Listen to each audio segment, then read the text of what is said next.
Immigration has always played a major role in Canada's history. Every year, Canada welcomes approximately 250,000 immigrants with the idea of supporting long-term economic growth and meeting current labor market shortages. Immigrants continue to be a major building block contributing to the economic, social, and cultural fabric of Canada. They play a key role in meeting the needs of the labor market and creating a strong and vibrant workforce for the future. Canada has long since been a destination of choice for many immigrants, resulting in a pool of highly skilled, experienced, and qualified workforce from around the world, which is second to none. Similar to other countries with an aging population, Canada's labor force is shrinking. Therefore, it must rely on immigration levels and a continuous flow of highly skilled workers in order to address impending labor market shortages and maintain a competitive edge in the global economy. It is estimated that during this decade, immigration will account for 100% of the net labor force growth.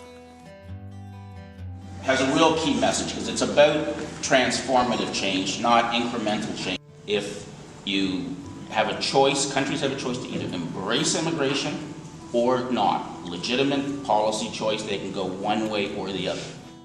But if you have an economic strategy that is based on a growing labor market and a growing market for goods and services, you have to embrace immigration. My name is Usman Ghani, and I landed in Canada on April 8, 2012. Aging population, less than replacement birth rates in Canada, that's been true since about the 1960s. And that's why you see businesses going around the world looking for people to attract. And here we are, particularly in Canada in general, in Toronto specifically, where people from around the world come to this city to be part of it. We have to find, and this is such a powerful competitive advantage that we are not taking as good advantage of as we absolutely need to.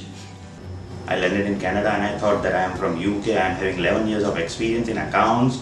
I thought I will manage to get my designated job in somewhere in accounting or something. One of my friends just told me about this agency. I went to the agency and I met the coordinator out there, and which really helped me out a lot, I will say. This kind of agency are really good for landed immigrant. They really helped me out to build my resume. They taught me how to target the jobs.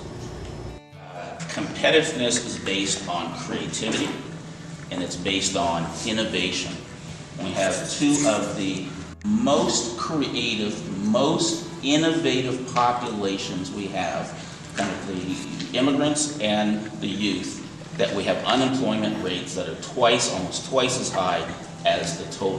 Right? This is just bad policy, it's a bad result. We need to find a way collectively, both through public sector policy and through private sector hiring practices, in order to make sure we bring these two talented populations into the labor force. I have been working back in my home country as a physiotherapist for the last 9 years, and I also had some postgraduate studies in physiotherapy from the UK. But when I came here and I looked for some job, I came to know that first of all I would have to get my credentials evaluated here. I came to know that I will have to send all my documents, not only from my side but also from the institutes whichever I attended for related to physiotherapy, and all these things will go to them, and then they will reassess and evaluate my credentials where they fall as compared to the Canadian standard. So I was looking for some physiotherapy assistant. Or some of the friends told me like there is a term called Canadian experience. I don't know what that term is, but yes, it is really, when I go for interview, they always told me like you don't have Canadian experience or you are overqualified. That's where innovation comes from, is bringing different ideas and different thoughts together. The issue became at the hiring manager level. So notwithstanding the fact that the CEOs got it, the hiring managers are kind of tasked to hit budget and to hit timelines. And so when it came to actually hiring people, you have a choice of somebody who's, come from outside of Canada, who's got 20 years experience, who's got an incredible resume of demonstrated ability, but culturally is somewhat different versus kind of somebody who just came out of kind of a college or university or whatever, and you're more familiar with. And there was a very strong bias to hire kind of somebody that you could relate to and not take a chance on whether or not somebody from kind of a different culture, a different origin would fit into the society. So it's not just an academic thought, oh, this is a good idea. It is, how do you change the practices inside the corporation, however big or small it is, so that the hiring managers are both understand and are either rewarded or incented to say, let's go with a strategic direction. It is absolutely crucial that Canada quickly and successfully embraces and leverages the skills and experience of the thousands of immigrants who come to Canada every year. This is not even a matter of choice anymore. It's about making sound business decisions, about tapping into the skills and experience of the thousands amongst us. It is about retaining our competitive edge in the global economy and about continued economic growth and stability. It is about stopping the brain drain and the losses of millions of dollars every year.